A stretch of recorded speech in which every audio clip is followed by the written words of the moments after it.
Hey guys, Pastor Shane here, and as I promised last Sunday in the sermon, I would post a video dealing specifically with this topic of David and Jonathan and some hypotheses that David and Jonathan were involved in a homosexual relationship. So anyway, I'm a lot of material here, but I'm going to do my best to get through it. You have to excuse my office. We're in the middle of a remodel, so things are a bit of a mess, but so I want to deal specifically with some of the key things that people bring up in their argument to this and just give you some key points to consider and look at that will help you understand it. But I do think this is important because I first heard about this rumor about almost 30 years ago in community college. Someone bringing it up, one of my professors bringing it up in an anthropology course, about the homosexual relationship that the church wants to deny between David and Jonathan.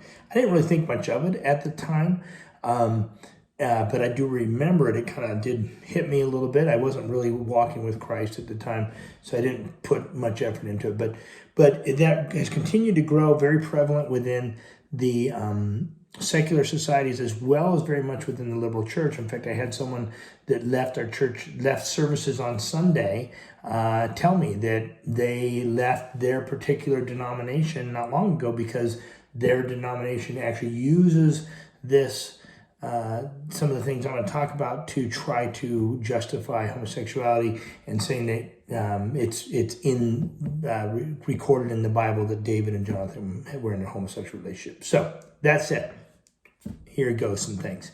You'll find if you're looking at this in 1 Samuel 18, chapter 1, it says that that Jonathan's soul was knit to David's. Well, a couple things about that. First of all, the Hebrew word for knit is quasar, and that actually refers to being binded or leagued together. In fact, it occurs 44 times. The only time it's translated as knit is right here in this passage. Every other time it's more kind of binded or leagued. And I think leagued is a much better translation here. This idea that they had a commonality among them, not this like inner, this kind of knitting that we kind of think of where that they're intertwined. That in of itself kind of has a sexual connotation to it in some ways, but that isn't at all what it's trying to say. But for whatever reason, Jonathan seemed to understand from the very beginning that David would be the next king, and we see that makes sense as we kind of go through the rest of this passage, that Jonathan had that understanding. Another thing that comes up was same verse, or actually 2 verses down in verse 3, says that Jonathan loved David. It says, then Jonathan made a covenant with David because he loved him as his own soul. Now, obviously it says he loved him there. That's we're not going to argue that. But the problem is when people try to say, well, he loved them in a sexual manner, the major problem with that is it's not the right Hebrew word. The Hebrew word for love is dod, which implies sexual foreplay and intercourse. The word ahem is the word that's used here, and that word implies more of a sacrificial love, more of honestly kind of a Christ-like aspect of love. And we see from the covenant that Jonathan develops with, or establishes, with David, and then the commitment and the sacrifice we see him make to David, that Jonathan did love David in the most truest sense of the biblical godly love, a Christ-like sacrificial way, a life that lays down his life for a brother. That's the kind of love that Jonathan displayed all throughout their relationship. So it's the wrong word, and then also when we look, there's so much evidence that Jonathan loved them in that sacrificial way, not in a sexual way.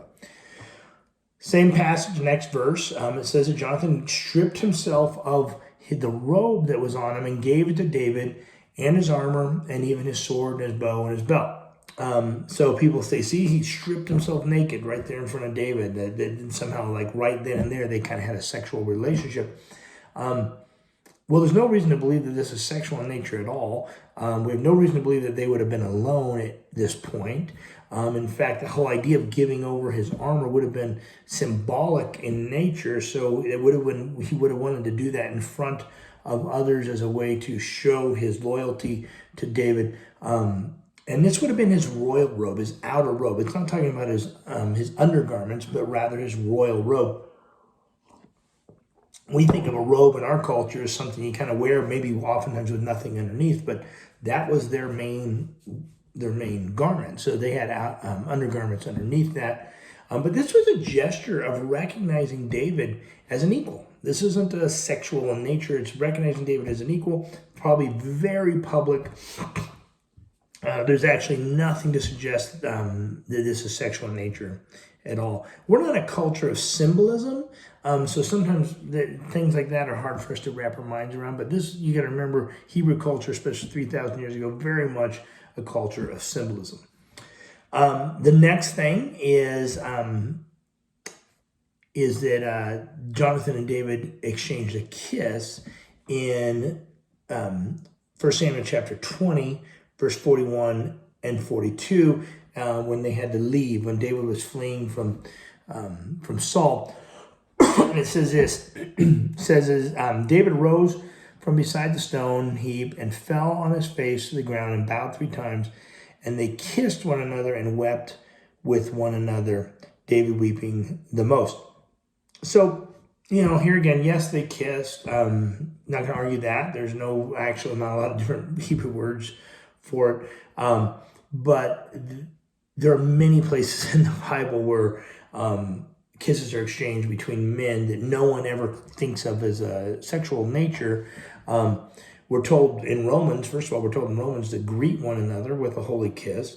In Genesis 33:4, Esau kissed Jacob. Exodus 18:7, Moses kissed his father-in-law. In the Gospels, Judas kissed Jesus as the way of just showing him to be the one to arrest, indicating that this was just a common way to greet one another. So the kiss, there's really no reason to make any kind of thing over that, because it was very much an aspect of the culture of the time. Honestly, even in Eastern cultures today, when I was in Israel and Turkey, saw men holding hands, men exchange kisses. That it wasn't that uncommon even today.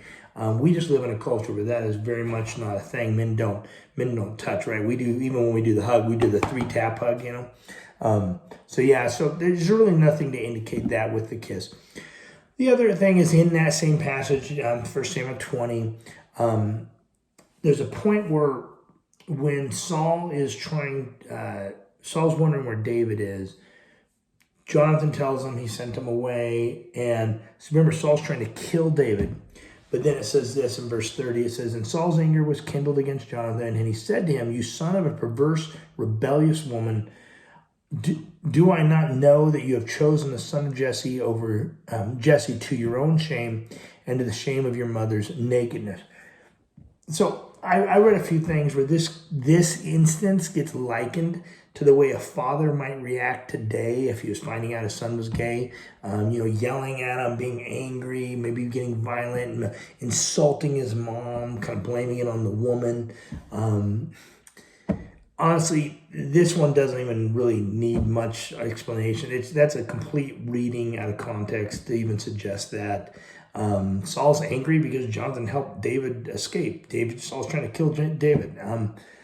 To think anything different is kind of completely pointless. The next thing is at the very end, or actually the beginning of 2 Samuel chapter 1, after Jonathan dies, David is lamenting about Jonathan and Saul dying. And he says this specifically about Jonathan. He says, verse 26, he says, I am distressed for you, my brother Jonathan. Very pleasant have you been to me. Your love to me was extraordinary, surpassing the love of women. So this idea that he says the love of women, your love surpassed the love of women. People jump on that and go, oh, see, he's talking about him in a sexual way, the way he loves a woman. Well, there's a few problems with that here too. One, this is a poem. David's a poet. He's writing a lament, a poem. He's using poetic language. He's making a comparison, very common within poetry, obviously. Second, he doesn't use the right word again. We're back in that love word. Remember, there's the aheb or ahaba for love, which is more talking about an intense just love for somebody or something. Where dode is the word for sexual love. So there's really nothing to indicate that he's trying to say that he loved them like he loved a woman, like he loved in a sexual manner, but more that he had that kind of, he experienced a sacrificial committed love from Jonathan in a way that he never did from even a woman. Plus, it just doesn't make sense that right after Jonathan died, that's what he's going to focus on, right? He's going to focus on, oh, you were such a good lover to me. I've been around many people who've lost their loved one, their spouse, their lover, and they're not focused on the sexual relationship. They're focused on the loss in their life of that person, not the fact that they had a sexual relationship. So David is saying that Jonathan loved them in a way that was more sacrificial, more committed than any love of a woman that he had ever experienced. So, those are the basic clues. Those are the things that the secular and liberal community jumps on and tries to say, hey, there's a sexual relationship here. It just doesn't come together. And if you look at it from a cultural and historical context, there's really not much to stand on in any way, shape, or form for that. But it does make me want to ask a question. And that question is this: what if the evidence did point to David and Jonathan being in a homosexual relationship? Would you be able to accept that? Would you be okay with the Bible referring to David as a man after God's own heart if he had been in a sexual relationship for a period of time? I think it's interesting that there are some that really would struggle here. This would be a stopping point for them. It's interesting to me that we can accept David as a murderer on multiple counts, an adulterer, a liar, a mercenary, a polygamist, a man with a torn apart family. But for many, we would find a lot of difficulty in him being in a homosexual relationship for a period of his life. And it just makes me ask, why is it that we can be so judgmental about some sins, and they can be such a sore spot for many, and other sins not as much? I know there's a lot of reasons, and we could get into that, but think about this. Think about what that says to the person who's struggling with homosexuality, or the person who fully identifies as a homosexual.